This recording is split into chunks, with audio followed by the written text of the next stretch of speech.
Hello everyone, स्वागत है आपका हमारे चैनल विकास का विज्ञान। आज हम लाए हैं आपके लिए सेल मेम्ब्रेन, जो साइंस का इम्पोर्टेंट टॉपिक है, चाहे आप कौन सी भी कोई सी क्लास में हो। चलो स्टार्ट करते हैं इस टॉपिक को बिना टाइम वेस्ट करे। सेल मेम्ब्रेन, सेल मेम्ब्रेन ये कोशिका का एक पार्ट है। मतलब ये जंतु कोशिका और पादप कोशिका दोनों में पाई जाती है। मतलब जितनी भी कोशिका होती हैं, यूकैरियोटिक और प्रोकैरियोटिक, सभी प्रकार की कोशिकाओं में ये पाया जाता है सेल मेम्ब्रेन।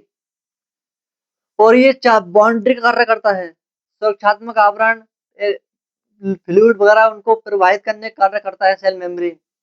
और ये यूकैरियोटिक प्रोकैरियोटिक दोनों प्रकार की सेल्स में पाया जाता है। ये बता दिया है हमने आपको। चलो स्टार्ट करते हैं और पढ़ते हैं इसे। आप 11 12 नीट किसी की तैयारी कर रहे हो, ये आपके लिए इम्पोर्टेंट क्लास रहेगी। क्लास के अंत तक बनी रहिएगा। सेल मेम्ब्रेन आपको ऐसे ही याद करा देंगे हम। सेल मेम्ब्रेन इसे हिंदी में कोशिका झिल्ली भी कहते हैं, अगर हिंदी मीडियम वाले बच्चे हमें देख रहे हो तो। मैं भी हिंदी मीडियम का हूँ वैसे। Cell membrane, all types cell present, eukaryotic and prokaryotic. मतलब ये यूकैरियोटिक और प्रोकैरियोटिक सभी प्रकार की कोशिकाओं में पाया जाता है। सेल मेम्ब्रेन यूकैरियोटिक और प्रोकैरियोटिक सभी प्रकार की सेल्स में पाया जाता है।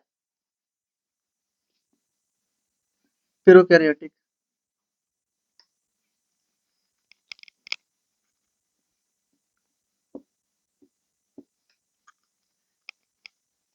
अब सेकंड इसका पॉइंट है, cell membrane some same structure to eukaryotic and prokaryotic.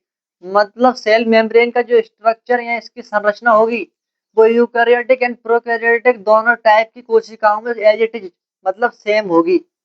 Cell membrane की संरचना यूकैरियोटिक एंड प्रोकैरियोटिक दोनों प्रकार की कोशिकाओं में सेम होगी।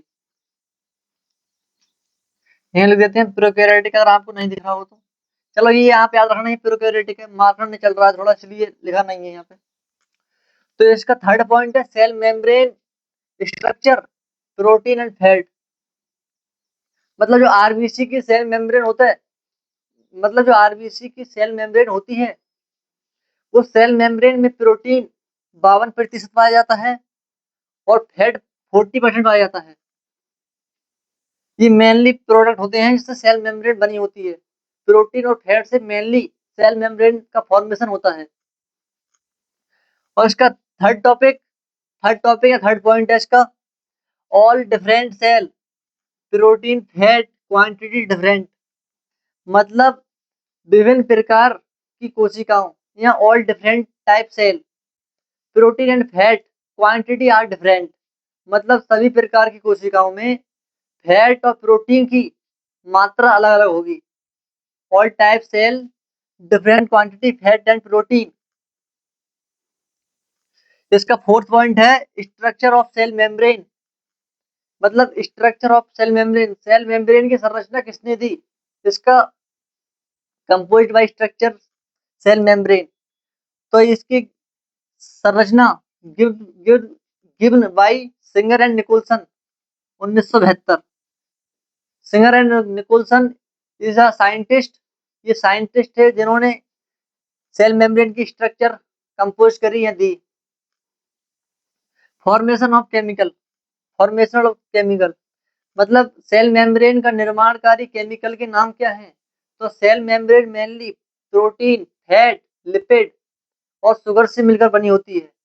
ये आपको याद रखना है, ये वेरी इंपॉर्टेंट पॉइंट है ये। सेल मेम्ब्रेन के निर्माणकारी या फॉर्मेशनल कंपाउंड कौन कौन से हैं, कंपोनेंट? तो शुगर, प्रोटीन, फैट, लिपिड, इन कंपोनेंट से सेल मेम्ब्रेन का फॉर्मेशन होता है। अगर आपको इसका स्क्रीनशॉट लेना है तो स्क्रीनशॉट ले सकते हैं आप। जब तक मैं आपके लिए जो इसके इम्पोर्टेंट टॉपिक रह गए हैं वो आपके लिए कराएंगे अभी।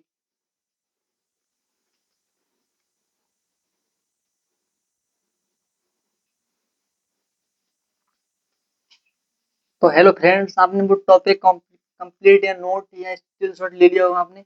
तो इसका नेक्स्ट लाए हैं हम, इसके फंक्शन और मतलब सेल मेम्ब्रेन का स्ट्रक्चर कैसा होता है। तो आप देख सकते हैं सेल मेम्ब्रेन का स्ट्रक्चर इस टाइप का होता है। ये दिख रही है आपको ये लेयर, ये सेल मेम्ब्रेन है यहाँ से यहाँ तक। ये दिख रही है सेल मेम्ब्रेन है ये। और सेल मेम्ब्रेन में ये दिख रहे हैं आपको ये डॉट डॉट या वो मान लो लेयर, ये फैट के पार्ट है, मतलब बाइलेयर फैट।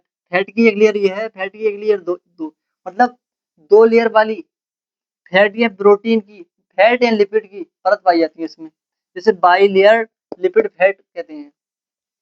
इसमें कोलेस्ट्रॉल वगैरह भी पाया जाता है, कोलेस्ट्रॉल के बिंदु। इसमें ये दिख रहे हैं आपको इसके अंदर धसे हुए, ये प्रोटीन होते हैं, ये थोड़े बाहर है, ये भी प्रोटीन होते हैं। जो प्रोटीन अंदर तक धसे होते हैं उन्हें कहते हैं इंटरनल प्रोटीन, और हिंदी में कहते हैं उसे अंगभूत प्रोटीन।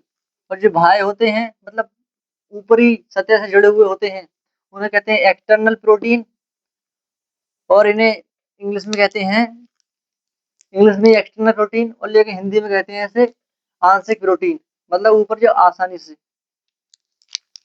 इसमें शुगर, शुगर ये होती है जो प्रोटीन से जुड़ी हुई होती है, शुगर प्रोटीन से जुड़ी हुई होती है इसमें।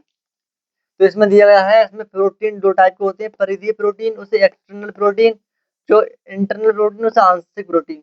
उस टाइम थोड़ी मिस्टेक हो गई थी, इस टाइम ये देखिए प्रोटीन दो प्रकार के होते हैं। ये इनका टाइप इसका फंक्शन की बेस पे किया गया है, मतलब पृथक्करण फंक्शन नहीं, अलग करने के हिसाब से। मतलब आप उससे अलग या डिफरेंट कैसे कर सकते हैं उसे लेफ्ट छुड़ाने के आधार पर, किससे थोड़ा आसानी से छुड़ा सकते हैं और किससे मतलब थोड़ा फंक्शन लगेगा या थोड़ी क्रिया होंगी उससे। तो उस आधार पर प्रोटीन दो टाइप में डिवाइड की गई है। एक टाइप है इसका एक्सटर्नल प्रोटीन, परिधि प्रोटीन, इंटरनल प्रोटीन, आंशिक प्रोटीन। तो आज हमने सेल मेम्ब्रेन पढ़ाया आपको। अगर आपको हमारी ये सेल मेम्ब्रेन की पार्ट 1 की वीडियो सही लगती है तो हमारी वीडियो को लाइक करें, हमारे चैनल को सब्सक्राइब करें। हमारे चैनल का नाम है विकास का विज्ञान। मैं भी एक नीट का स्टूडेंट हूँ, नीट की तैयारी कर रहा हूँ, तो इसीलिए मैं वो पढ़ता हूँ, मैं वही आपके लिए लाता हूँ, अपने हिसाब से नोट बनाता हूँ, जिससे मेरा रिवीजन हो जाता है और आपकी ये नोट्स बनाने या पढ़ने में आपकी हेल्प हो जाती है। तो मुझे ज़्यादा से ज़्यादा सपोर्ट करें, जिससे मैं आपके लिए अच्छा से अच्छा कंटेंट लाऊँ। तो आज की वीडियो यहीं तक करते हैं। पार्ट 2 में बताएंगे आपको सेल मेम्ब्रेन के फंक्शन क्या हैं, क्या कार्य करती है और कैसे कैसी प्रकृति की होती है। तो आज की वीडियो यहीं तक करते हैं। थैंक्स, बाय, मिलते हैं नेक्स्ट वीडियो में। धन्यवाद।